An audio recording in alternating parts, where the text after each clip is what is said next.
तो दोस्तों अब हम यहाँ पर प्रश्नावली 3.4 का प्रश्न पहले का ही चौथा जो कि पार्ट 4 है वो सॉल्व करेंगे। तो इसको भी हमें विलोपन एवं प्रतिस्थापन विधि से हल करना है। तो जो ये समीकरण दिए गए हैं ये भिन्न में दिए गए हैं, इसको हमें पहले दोनों को सरल कर लेना है। तो यहाँ पर हम पहले समीकरण एक जो है ये वाला, इसको सरल कर लेते हैं, फिर दूसरे वाले को सरल कर लेते हैं। तो यहाँ पर देखेंगे हम, तो यहाँ पर एलसीएम लेंगे 2 और 3 का। तो 2 और 3 का एलसीएम 6 आएगा। तो पहले हम यहाँ पर पहले वाले को देखेंगे। तो यहाँ पर एलसीएम कितना आएगा, 6। 2 और 3 का 6 आएगा। 2 का भाग 6 में देंगे तो 3 बार जाएगा। 3 का गुणा x में करेंगे तो हो जाएगा 3x, प्लस 3 का भाग 6 में देंगे तो 2 बार जाएगा। 2 का गुणा 2y में करेंगे तो हो जाएगा 4y। अब यहाँ पर बराबर में माइनस का 1 ज्यों के त्यों। यहाँ पर तिर्यक गुणा कर देंगे तो 6 का गुणा माइनस के 1 में होगा तो हो जाएगा माइनस के 6। तो यहाँ पर 3x प्लस 4y बराबर माइनस के 6। इसे हम दे देंगे समीकरण 1 नाम। अब यहाँ पर जो ये वाला समीकरण है इसको हम सरल करते हैं। तो यहाँ पर x के बटे में कुछ नहीं तो 1 माना जाएगा। तो 1 और 3 का एलसीएम कितना आएगा, 3। तो एलसीएम आएगा 3। अब इसके बटे में कुछ नहीं तो 1 माना जाएगा। तो 1 का भाग देंगे हम 3 में तो 3 आया। 3 का गुणा x में करेंगे तो हो जाएगा 3x, बीच में माइनस का चिन्ह। 3 का भाग 3 में देंगे तो 1 बार जाएगा। 1 का गुणा y में करेंगे तो अकेला y ही रहेगा, बराबर में 3 ज्यों के त्यों। अब यहाँ पर तिर्यक गुणा कर देंगे। तो यहाँ पर 3x माइनस y ज्यों का त्यों। 3 का गुणा 3 में होगा तो हो जाएगा कितना, 9। इसे हम दे देंगे समीकरण 2 नाम। तो हमने समीकरण 1 और समीकरण 2 यहाँ पर बना लिए, इन भिन्नों को यहाँ पर सरल करेंगे। अब हम यहाँ पर विलोपन विधि से सॉल्व करेंगे 1 और 2 समीकरण को। तो यहाँ पर विलोपन विधि से दोनों समीकरणों को सॉल्व करेंगे। तो जो ये पहला समीकरण और ये दूसरा समीकरण, इन दोनों को यहाँ पर उतार लेते हैं। तो ये समीकरण 1 उतार लिया हमने, 3x प्लस 4y बराबर माइनस 6। अब इसी के नीचे ये समीकरण 2 उतार लेते हैं, 3x माइनस y बराबर 9। अब यहाँ पर देखेंगे x और y के मान देखेंगे दोनों समीकरणों में। तो यहाँ पर x के मान बराबर हैं दोनों समीकरणों में, 3x है। तो हमें जो x और y के मान हैं उनको किसी एक को बराबर करने की आवश्यकता नहीं है, ये पहले से ही बराबर हैं। तो हम सीधे सीधे ही यहाँ पर हल करेंगे 1 और 2 समीकरणों को। तो यहाँ पर देखेंगे हम, तो यहाँ पर जोड़ेंगे तो ये 3x कैंसिल नहीं होगा, इसीलिए हम घटा देंगे। तो यहाँ पर घटाने पर तो जो नीचे संख्याएं हैं उनके चिन्ह बदल जाएंगे। 3x प्लस के हैं ये माइनस के हो जाएंगे, माइनस का y प्लस का हो जाएगा, प्लस के 9 माइनस के 9 हो जाएंगे।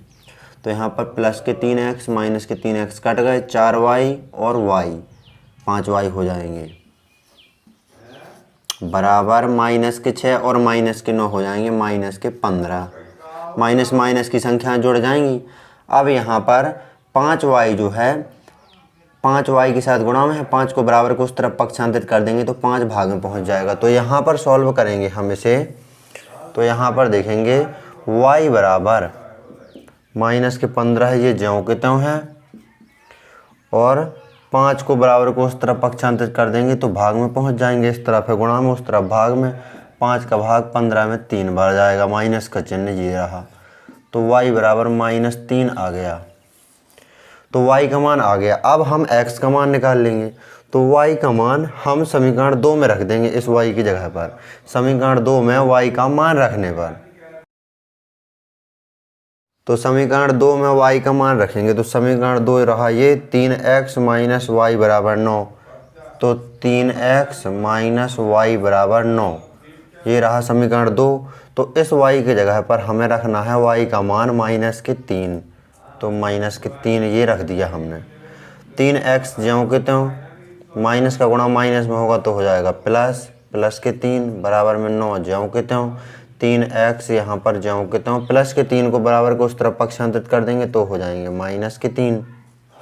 अब यहाँ पर 3x ये ज्यों के त्यों, 9 में से 3 घटा देंगे तो कितना बचेगा 6। यहाँ पर जो 3 गुणा में है इन 3 को हम बराबर को उस तरफ पक्षांतरित कर देंगे तो इस तरफ भाग में आ जाएंगे।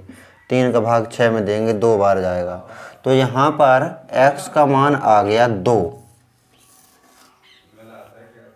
तो यहाँ पर x का मान आ गया 2 और y का मान आ गया -3। तो ये हमारे आंसर विलोपन विधि से, देख लीजिए यहाँ पर विलोपन विधि से हमने सॉल्व कर दिया है जो चौथा है। अब इसको हम प्रतिस्थापन विधि से सॉल्व करेंगे। तो समीकरण 1 ये रहा और समीकरण 2 ये रहा। तो इन दोनों समीकरणों को अब हम यहाँ पर प्रतिस्थापन विधि से सॉल्व करेंगे।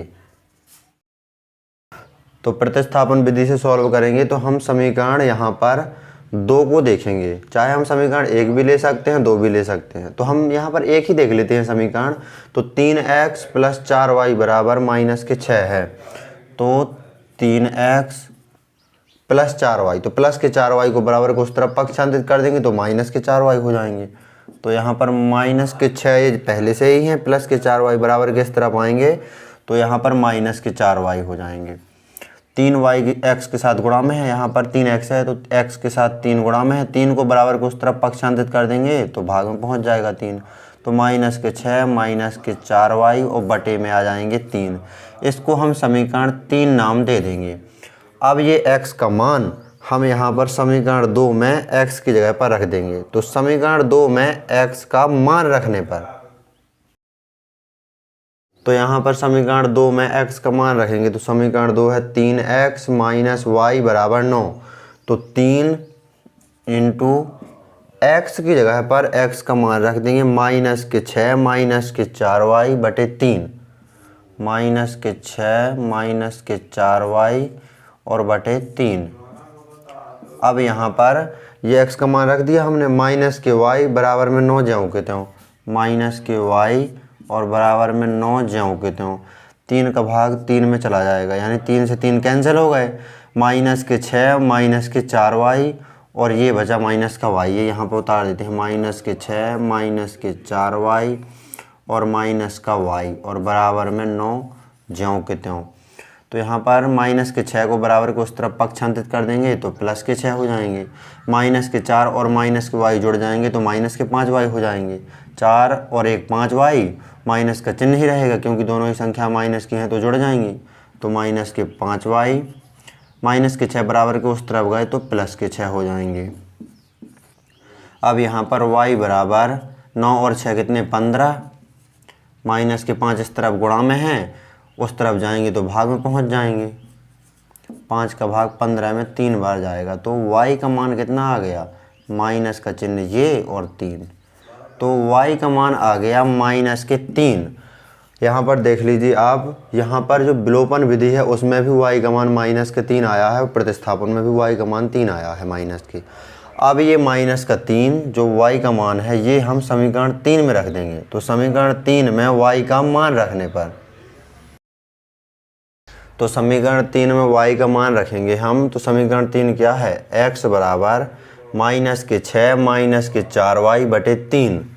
तो x बराबर -6 - 4y, -6 हो गया, -4y, y का मान रख देंगे हम -3। तो -6 - 4 इंटू y का मान रख दिया हमने -3 और बटे में ये 3 ज्यों के त्यों। अब हम यहाँ पर आगे सॉल्व करेंगे। तो यहाँ पर देखेंगे हम x बराबर -6 ज्यों के त्यों, -4 का गुणा -3 में होगा। तो माइनस का गुणा माइनस में होगा तो हो जाएगा +4 × 12, तो +12 हो जाएंगे यहाँ पर, और बटे में 3 ज्यों के त्यों।